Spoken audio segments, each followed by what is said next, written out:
Okay, I'll take a picture of Lazenby Road. So you can see there's Lazenby, and I believe that's paved now.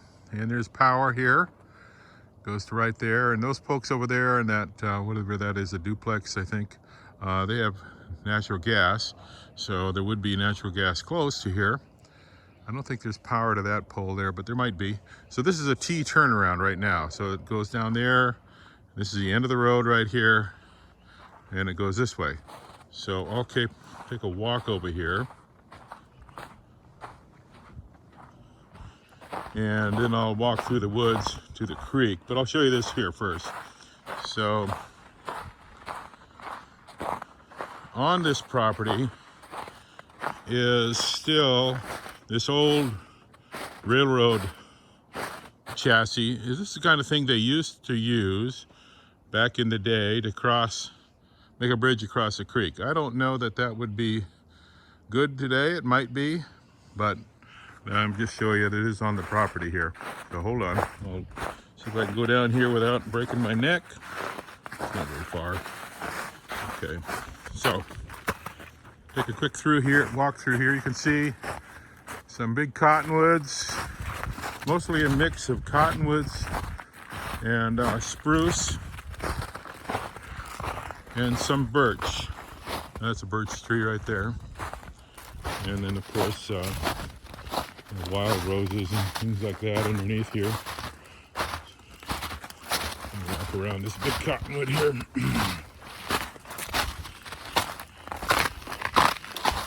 Almost no snow on the ground. November 27th. There's the creek.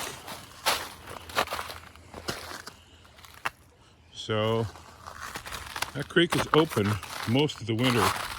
It has to be really cold for the creek to freeze over. This creek, you can see a log that goes across. That's a good marker. That's not on the property. It's probably just upstream from the property a little ways. We walk along the creek here, and look at that cottonwood. There's a big one.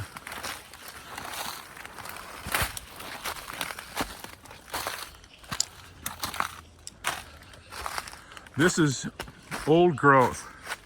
Nothing's ever touched this. This land is original old land. And some of these cottonwoods are good 3 feet across, which is big for a tree in this area. You see that shelf of ice right over there? That tells you that that was the level of the creek when it started to freeze over. You know, the first cold weather of the year. And it has dropped. You can see it's crystal clear. I'm not sure how well you can see the bottom there, but it's absolutely clear, crystal clear. And this creek flows clear almost all the time. I'm sure there are a few times it turns murky, but not often. If I lived here and I wanted to access the rest of the land, which is over there, I'd probably put a little boat right along here and make a nice little way to get down to it, and just leave it there in the water with a rope strung from like maybe that tree there across to a tree right over there, and I just pull myself across. It wouldn't be any big deal. I grew up in a village on the Innoko River, and our post office was on the other side of the creek, or there was a slough, and it was about 50 feet across, if I remember right. Of course, I was a little kid.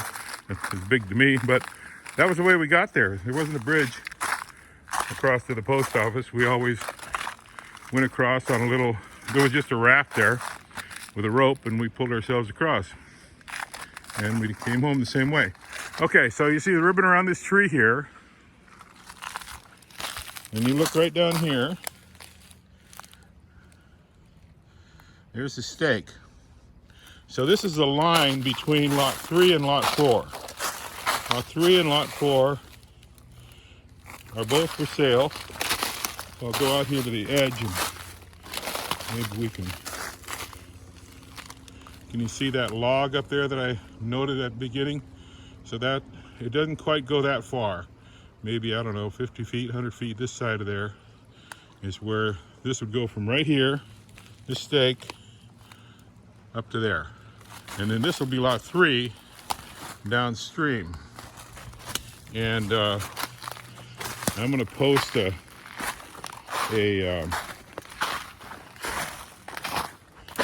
plat, so you'll be able to see that. I'm going to go ahead and wander down this. I don't know if I'll go all the way to the other marker or not, but I think I might. If you want to hang in there. You don't have to, because most of it's just like this. But I think I will walk all the way down there if I can, unless it gets too bad. I don't want to fall in the creek. It gives you an idea of what it's like here.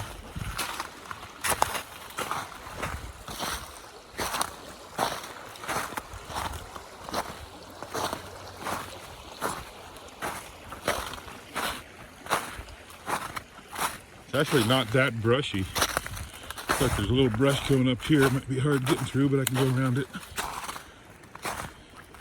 It'd be really easy to clear the underbrush in here, and it'd be beautiful woods, man.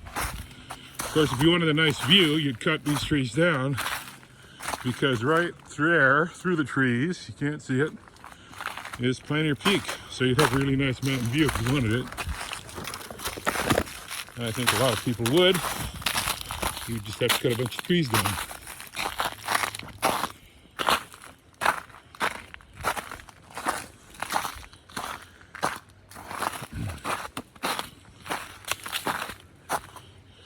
I would think I'd be coming to the other marker sometime.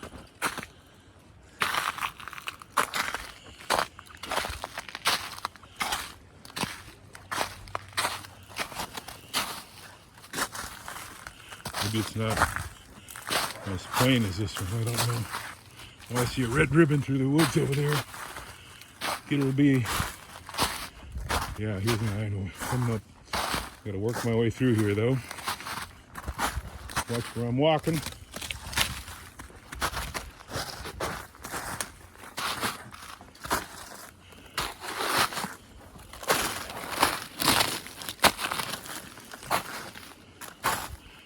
Oh yeah, the surveyor really, you probably can't see all the red marks, but mark this line, this particular line really well.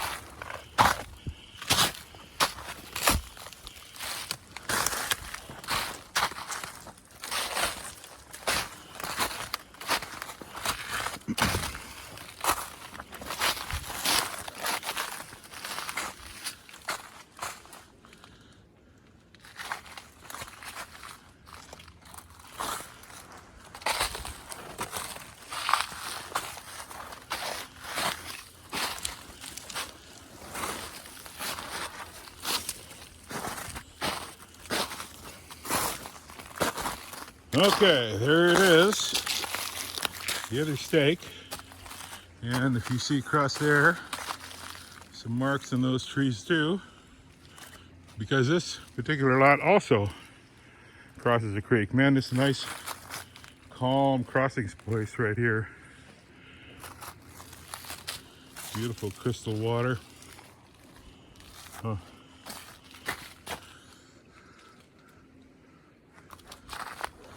All right, so I'm not waiting across the creek. I'm going to set up for that today.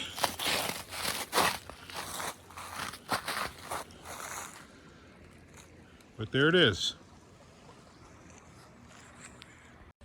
I was using this log here as a marker, thinking it was probably not on the line, thought it was upstream from the line, but actually it's a real good marker, because there's the stake and there's the log, goes all the way across. So that log that crosses the creek is pretty much on this property.